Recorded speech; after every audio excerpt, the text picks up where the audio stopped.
విజయసాయి రెడ్డి గారు రాజకీయ సన్యాసం తీసుకున్నానని చెప్పి సైలెంట్గా వ్యవసాయం చేసుకుంటాడేమో అని అందరూ భావిస్తే మళ్ళీ ప్రెస్ మీట్లు పెట్టి జగన్ని ఏదో ఒక నానా మాటలు అంటాం, అసలుకి మళ్ళీ జగన్ని వ్యాఖ్యలు చేయడం ఎలా చూడాలంటారు? మిరపకాయకి ఎప్పుడైనా మంట తగ్గడం చూసారా? మిరపకాయకి మంట తగ్గుతుంది. ఓకే, ఎండినా గానీ మంటే, పచ్చిగా ఉన్న మంటే, పుట్టిన కాడి నుంచి మంటే సచ్చేదాకా, అది సచ్చేదాకా మంటే, అది సచ్చినా కూడా మంటే.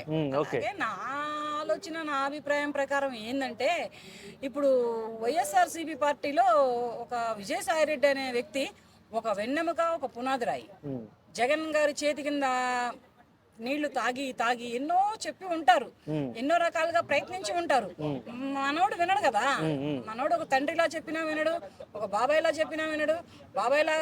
బాబాయ్నే ఇది చేసినటువంటి వ్యక్తులు బాబాయ్ లాగా చెబితే, బాబాయ్ లాంటి వాళ్ళు చెబితే వింటారా? వినరు. విననప్పుడు ఏంటంటే వీళ్ళు ఇక వినడు. వీడు ఎట్టయినా చాలా సార్లు ట్రై చేసి ఉంటాడు, చెప్పి చెప్పి విసుగు పుట్టిపోయింది విజయసాయి రెడ్డి గారికి. అందుకని చెప్పే నేను రాజకీయాల నుంచి తప్పుకుంటున్నాను, నేను రాజకీయ సన్యాసం తీసుకుంటున్నాను, నేను వ్యవసాయం చేసుకుంటున్నాను అని చెప్పడం అదంతా బలోపేతం ఏం లేదు. అదంతా ప్రజల్ని మభ్యపెట్టడానికి, మభ్య పెడతానికి మాత్రమే. వాటిలో ఏ నిజాలు లేవు. ఇప్పుడు ఈయన కొత్తగా నేను తప్పుకుంటున్నానని చెప్పేసి తప్పుకొని, మరి మిరపకాయ మంట తగ్గుతుందా? గోంగూర పులుపు తగ్గుతుందా? అది ఉడికినా పులిపే, పచ్చిగా ఉన్నా పులిపే. ఏ రకంగా వండుకున్నా దానిలో పులుపు తగ్గదు, ఈ మిరపకాయలో మంట తగ్గదు. అలాగే ఇప్పుడు ఈయన ఇక ముందలే ఆలోచించుకొని తప్పుకున్నారనమాట. ఎలాగంటే ఇప్పుడు పోసాని కృష్ణమురళి గారిని వేశారు, తర్వాత మన వల్లభనేనినా లేకపోతే ఎవరినో వేశారు, లోపల అనిల్ వేశారు, బోరుగడ్డ అనిల్ వేశారు. బోరుగడ్డ అనిల్ వేశారా? అదే అండి, ఆయన చీరాల ఎంపీ. ఇలా నానా బూతులు తిట్టాడు ఆయన. వేయలేదు, వేస్తారనుకుంటా. ఇక పోతే వీళ్ళని వేసినట్లే ఇప్పుడు నన్ను కూడా ఇరిగిస్తారు. ఎందుకంటే నేను వైఎస్ఆర్సీపీకి పునాది రాయిని, ప్లస్ ఎన్నుముకని, రాజశేఖర రెడ్డి గారు ఉంటున్నప్పటి నుంచి ఉన్న రాజకీయ నాయకుడిని. ఇవన్నీ ఆలోచించుకొని ఈ పోసాని గారిని లోపల వేయక ముందలే ఈయన కళ్ళు తెరుచుకొని తప్పుకున్నారనమాట. సైలెంట్ గా పక్కగా తప్పుకున్నాడు. పక్కగా తప్పుకొని ఇప్పుడు ఇవి అవసరమైతే సైకిల్ ఎక్కుదామా, లేకపోతే కమలం పట్టుకుందామా, లేకపోతే అస్తం ఎత్తుదామా అని ఫ్యాన్ దిగాడు. ఓకే, ఇంతే, ఫ్యాన్ మాత్రమే దిగాడు. ఇప్పుడు ఎక్కేవి చాలా ఉన్నాయి. ఎక్కితే మళ్ళీ సైకిల్ ఎక్కొచ్చు, లేకపోతే మళ్ళీ గ్లాస్ పట్టుకోవచ్చు. నేను అప్రవరణ అయిపోయాను, నేను మీకు సరెండర్ అయిపోతానంటే అయిపోయా ఒక మాట. ఒకటి మళ్ళీ గ్లాస్ పట్టుకోవచ్చు, లేదంటే సైకిల్ ఎక్కొచ్చు, లేకపోతే కమలం భుజాన్ని వేసుకోవచ్చు, లేదంటే జై వస్తాం. ఓకే, అందుకేనా జగన్ మీద మళ్ళీ కొంచెం ఇప్పుడు చిన్న చిన్నగా మళ్ళీ కొన్ని ఆసక్తికర వ్యాఖ్యలు, సంచలన వ్యాఖ్యలు చేయడం మొదలు పెట్టారు అనుకోవచ్చా? చాలా వరకు ఏంటంటే ఇప్పుడు ఎక్కడ తీగలాగితే ఎక్కడ డొంక కదిలితో అందరికీ తెలుసు. ఎక్కడ తీగ లాగాలో, ఎక్కడ డొంక కదిలించాలో కూడా అందరికీ తెలుసు. ఈ లాగే తీగ ఎవరు లాగుతారో, ఈ కదిలించే డొంకను ఎవరు కదిలిస్తారు. ఇప్పుడు ఒక్కొక్కళ్ళని లాగుతున్నారు కదా, చిన్న చిన్న మిరపకాయలు అన్నింటినీ లాగుతున్నారు బయటికి. మొన్నటిదాకా నూనె లేకున్నా కానీ కయ్య కయ్య కయ్య కయ్యమని ఎగిరినాయి. ఇప్పుడు ఆ ఎగిరిన వాటిలన్నింటినీ కూడా వేస్తున్నారు ప్రస్తుతానికి. మరి ఎవరిని వదిలిపెట్టరంట. రేపు రాబోయేది మన జగనన్న ప్రభుత్వమేనంట. జగనన్న ప్రభుత్వం వస్తే ఇటువంటి మన కక్షపూరితమైనటువంటి పాలనలు, కక్షపూరితమైనటువంటి చర్యలకి చర్మగీతం పాడతారంట.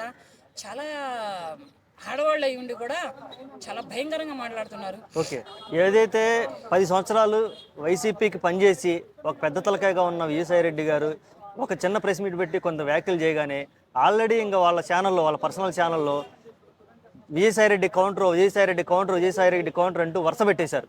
గత ప్రభుత్వంలో ఎలా అయితే జనసేన పార్టీని, టీడీపీని తిట్టారో ఇప్పుడు సొంత వాళ్ళని కూడా తిట్టడం మొదలు పెట్టారు. దీన్ని ఎలా చూడాలంటారు? వస్తే తిడతారు. ఏంటంటే ఇప్పుడు సొంత వాళ్ళని తిట్టుకున్నాం అనుకో, ఇప్పుడు నేను పని చేస్తా అంటే ఆ మాత్రం కూడా విలువ లేదా ఆయనకి అనేది కాదు. ఇప్పుడు నా కొడుకు విలువ నాకు తెలుసు, నా కూతురు విలువ నాకు తెలుసు, నా ఇంట్లో నా తమ్ముళ్ళ విలువ నాకు తెలుసు. ఎదుటోళ్ళు భయపడాలంటే వీడిని నా ఇంట్లో వాళ్ళని నేను కొట్టుకుంటేనే కదా ఎదుటోళ్ళు భయపడేది. ఇప్పుడు నా ఇంట్లో నేను కర్ర, కత్త, బెల్ట్ ఏదో తీసుకొని రోడ్ల మీద ఉరికిచ్చి కొట్టాను అనుకో, అమ్మో ఏందిరా బాబు వాళ్ళని ఆరోగ్యంగా కొట్టుకుంటుంది, మనం వెళ్ళి గెలికామనుకో మనల్ని వేరే బాధుడు బాధిద్ది, వద్దురా బాబు అని సైలెంట్గా తప్పుకుంటారు. అట్లాగే ఫస్ట్ వాళ్ళ పార్టీలో వాళ్ళ నాయకుల్ని తిట్టుకుంటే వీళ్ళు సైలెంట్గా ఉంటారని వీళ్ళ ఉద్దేశం. కానీ వీళ్ళు ఎలా వదిలిపెట్టము, మా ప్రభుత్వం వచ్చేది మా ప్రభుత్వమే, గెలిచేది మేమే అని ఎలా వదిలిపెట్టము, ఒక్కొక్కళ్ళు ఈసారి వస్తే తాడ తీస్తామని ఎలా సవాలు విసురుతున్నారో ఇప్పుడు ఆ తాడ తీయడం మాత్రం వీళ్ళు మొదలు పెట్టారు. ఓకే, నెక్స్ట్ జగన్ గారి నుంచి ఎవరు విడిపోయే అవకాశం ఉందంట? సజ్జల గారు కలిసి ఉండే అవకాశం ఉందా? ఆయన కూడా విజయసాయి రెడ్డి బాటలో ఏమైనా వచ్చే అవకాశం ఉందంటారా? వస్తారా మొత్తం వస్తారు, ఒకళ్ళమ్మటి ఒకళ్ళు పక్కగా తప్పుకోవడమా, లేకపోతే వ్యవసాయం చేసుకోవడమా. ఇక ఈ రాజకీయాలు చాలరా బాబు, ఈ జైలు జీవితాలు చాలరా బాబు, ఈ న్యాయస్థానాలు చాలరా బాబు. ఎందుకంటే మరి మాలలో ఉన్నటువంటి విజయసాయి రెడ్డిని కూడా వదిలిపెట్టలేదు. ఒకప్పుడు మాలలో ఉన్నాడు, అది వైఎస్ఆర్సీపీ అధికారంలో ఉంది. అది అధికారంలో ఉన్నప్పుడే మరి సెంట్రల్ గవర్నమెంట్ పట్టుకుందో, మరి లేకపోతే రాష్ట్ర గవర్నమెంట్ పట్టుకొని లోపలేసి మొత్తం చింతపండు చేసింది. మరి అట్లాగే ఒక మాలలో ఉన్న వ్యక్తిని నేను మాలలో ఉన్నాను అయ్యా అంటే కూడా వాళ్ళు ఎవరు వినలేదు. మాలైతే మాకేంటి, ఏలైతే మాకేంటి, మా గోళ మాదే, మేము వేసేయాల మేము వేయాల్సిందే అని చెప్పి వాళ్ళు ఒక పాట పాడిచ్చారు తీసుకెళ్ళి.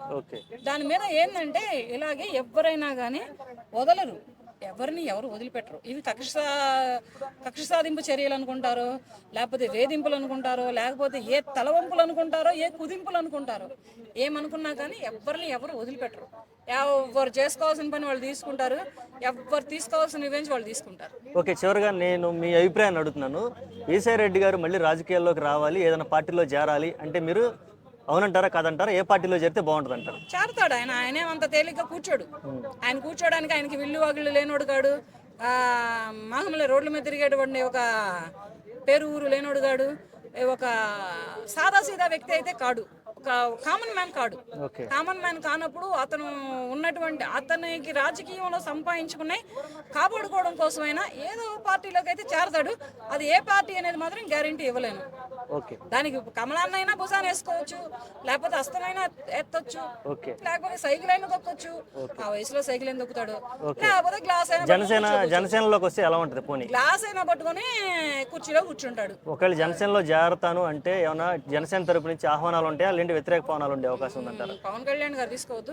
ఓకే, పవన్ కళ్యాణ్ గారు తీసుకోవాలి. అలాగని పవన్ కళ్యాణ్ గారినే కానీ, చంద్రబాబు నాయుడు గారినే కానీ, నారా లోకేష్ గారినే కానీ ఈయనైతే ఏం తిట్టలేదు.